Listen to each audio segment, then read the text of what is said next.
Bonjour à toutes et à tous, donc une vidéo sur le chapitre 2.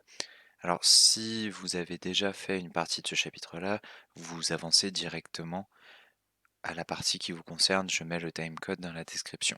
Pour les autres, on commence donc le chapitre 2 et la vidéo va prendre tout le chapitre 2 qui est un petit peu plus court que le premier, en remplacement des 3 heures de cours en présentiel. Donc mer et océan, entre appropriation, protection et liberté de circulation, l'idée de ce chapitre c'est de voir un petit peu qu'il y a des tensions entre la volonté d'appropriation, la liberté de circulation, la nécessité de protection. Donc question qu'on va commencer à aborder en se posant la question justement de à qui appartient la mer. Et dans un premier temps, on va voir la convention de Montego Bay et les ZEE, puisque c'est la convention de Montego Bay justement qui met en place ces ZEE. La mer, donc, ce qu'il faut noter, c'est que c'est un espace qui est régi par la Convention de Montego Bay, signée en 1982, qui fixe un droit maritime international. C'est-à-dire que tous les pays signataires appliquent les mêmes règles. Or, quand on regarde une carte ici, c'est une carte qui présente les pays qui ont signé la Convention de Montego Bay, on remarque que la grande majorité des pays du monde ont signé cette convention.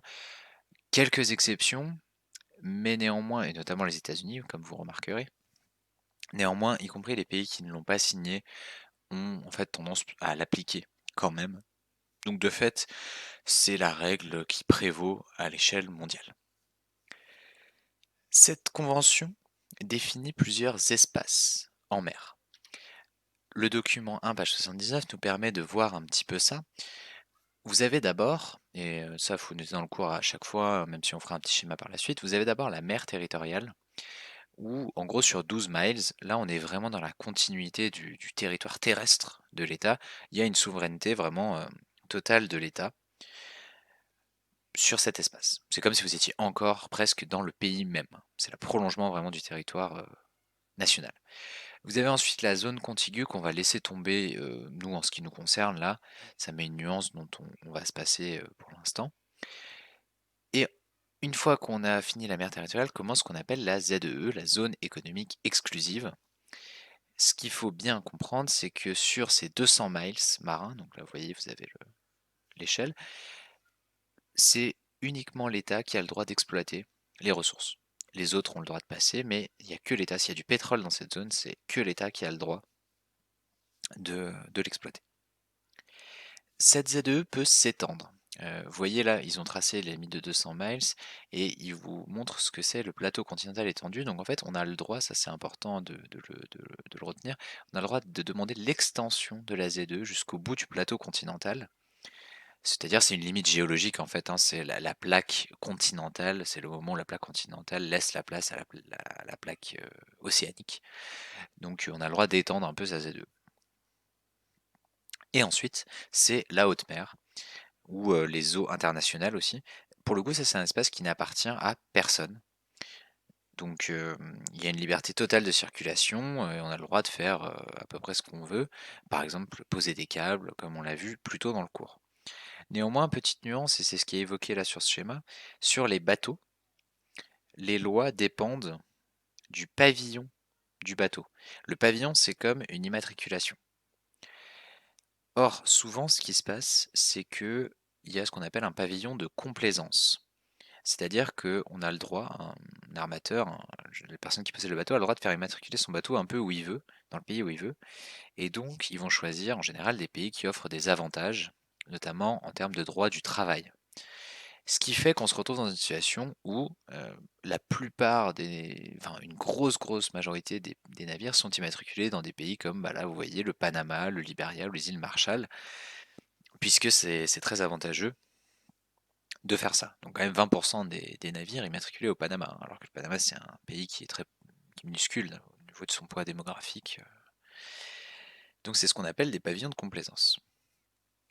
Pour avoir dans votre cours une trace du système Z2, vous pouvez la représenter rapidement sous la forme de ce schéma-là, donc je vous laisserai faire pause, sous la forme assez simple, voilà, avec des rectangles qui sont aussi possibles à reproduire dans une copie par exemple. Donc vous avez cette possibilité de faire ce schéma-là dans vos devoirs. Donc je vous laisse recopier ça avec les zones qu'on a voulu retenir, donc le continent, les eaux territoriales, la zone économique exclusive qui peut s'étendre, et ensuite les eaux internationales. Ce système des ZE, il correspond donc bien à une appropriation des espaces maritimes.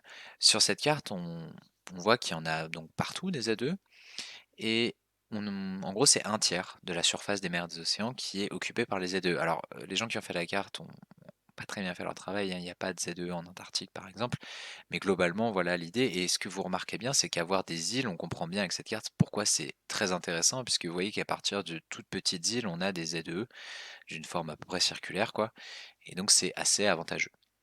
C'est bien pour ça que la France, qui a, bon, là on voit sur la carte, hein, la ZE de la France serait finalement d'une taille relativement modeste s'il n'y avait que le territoire métropolitain, mais en fait c'est une ZE très importante parce qu'il y a tous les territoires ultramarins.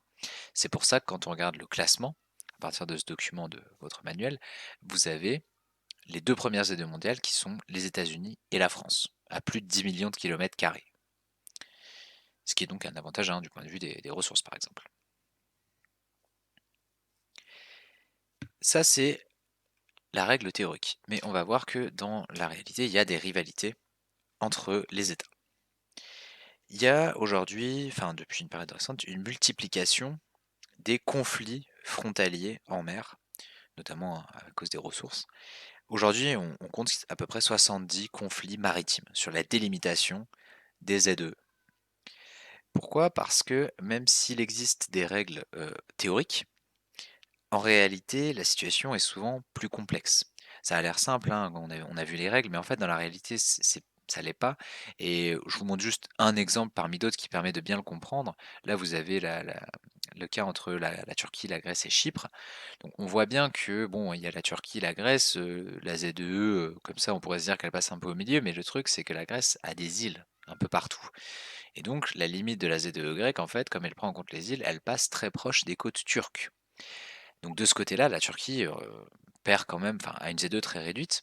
Et de ce côté-là, avec Chypre, pareil. Ce qui fait d'ailleurs qu'elle revendique euh, une zone qui est plus grande parce qu'elle se sent, ce qu'on peut comprendre, elle se sent un peu limitée par les Z2 de ses deux voisins, alors qu'elle a quand même beaucoup de kilomètres de côte.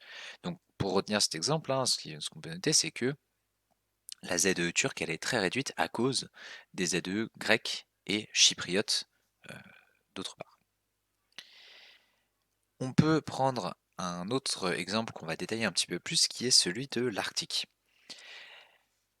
Vous avez en 2007, je vous ai mis la photo ici, un drapeau russe qui a été planté au fond de l'océan, donc à 4261 mètres de fond, au niveau du pôle Nord. Ce drapeau, c'est un acte, enfin, c'est évidemment un acte un peu symbolique de la part de la Russie pour montrer une volonté un peu d'appropriation, en plus du fait que c'est une prouesse technique. Or, la Russie n'est pas le seul pays à être intéressé par les zones autour de l'Arctique. Vous avez ici une carte qui permet de bien voir un peu les problèmes qui pourraient se poser. En pointillé, vous avez noir, vous avez les ZE actuels qui sont globalement pour une partie fixées sans problème. Mais ce qui pourrait éventuellement poser problème, c'est les demandes d'extension du plateau continental qui sont représentées ici en couleur. Or, ce qu'on observe, c'est qu'il y a des endroits où ça se chevauche entre ici, par exemple, le Canada et la Russie, ici entre le Danemark et la Russie, ici entre les États-Unis et la Russie, pour ne prendre que quelques exemples. Et donc, les deux pays revendiquent les mêmes zones. Donc, éventuellement, ça pourrait conduire à des tensions entre les pays, même si le risque de conflit reste relativement faible malgré tout. Évidemment, l'enjeu pour ces pays, c'est l'éventualité de trouver des ressources, notamment des hydrocarbures. Donc vous voyez que la délimitation de ces ZE peut poser en tout cas des questions et peut éventuellement amener à des tensions. Deuxième partie du chapitre 2, sur le principe de liberté de circulation et les enjeux de sécurité. Et d'abord revenir un petit peu sur ce principe de liberté de circulation. Comme on l'a vu quand on a parlé un peu de la Convention de Montego Bay, dans toutes les zones, il y a une liberté de circulation. Même dans les ZEE, par exemple, il y a le droit de circuler librement. L'objectif, c'est de faciliter le commerce. Très clairement, c'est pour ça que ça a été choisi, hein. Et ce principe, il s'applique notamment dans les détroits. Vous vous souvenez, on avait vu détroits et canaux. Les canaux, les pays qui les détiennent, donc le Panama et l'Égypte en l'occurrence, peuvent faire payer des péages, font payer des péages. Pour les détroits, ce n'est pas possible. C'est des zones qui sont soumises au principe de liberté de circulation, et ça ne peut pas être remis en cause par les États. Or, ce principe peut conduire à des tensions. Et si on reprend l'exemple de l'Arctique, ce qui se passe en Arctique, c'est que avec la fonte des glaces, puisque là vous avez la banquise hein, qui empêche quand même le passage simple, en tout cas des navires, sauf si vous avez des brise-glaces, avec la fonte des glaces, ça devient possible d'envisager de passer par l'Arctique, notamment en été. Et comme vous le voyez sur cette carte-là, ces nouvelles routes maritimes arctiques permettent de gagner beaucoup de temps, puisque pour aller par exemple de Yokohama à Londres, au lieu de faire ce trajet-là qui fait 21 200 km, vous pourriez prendre celui-là qui en fait que 13 841. Donc vous gagnez quand même pas mal de distance et donc vous économisez beaucoup de carburant. De la même manière, en passant par le Pacifique, hein, on gagne aussi beaucoup de temps. Et donc ces routes-là deviennent intéressantes. Or, il se trouve que quand on les emprunte, si on regarde cette autre carte qui permet de bien s'en rendre compte, quand on suit les pointillés, vous remarquez que là, on passe que dans des détroits en fait qui sont contrôlés par le Canada, et quand vous passez du côté russe, vous passez également par plusieurs détroits qui sont contrôlés par la Russie. Donc, en vertu de la règle qu'on vient de voir, ces détroits devraient être soumis au principe de libre circulation. Et la plupart des pays demandent ça. Néanmoins, il y a un débat autour de leur statut parce que la Russie et le Canada, eux, essayent de dire peut-être que ça pourrait faire partie de leurs eaux territoriales, ce qui leur permettrait d'avoir un contrôle beaucoup plus fort sur ces zones. Donc il y a un débat un peu entre les deux euh, sur le statut à donner à ces zones.